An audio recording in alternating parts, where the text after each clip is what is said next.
ఎవరు ఎవరికి తోడవుతారో ఎప్పుడెందుకు విడిపోతారో మమతను కాదని వెళతారు మనసే చాలని ఉంటారు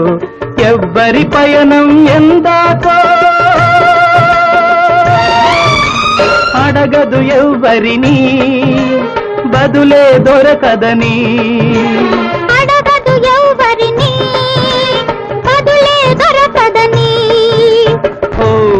బాటసారి ఇది జీవిత రహదారి ఎంత దూరమో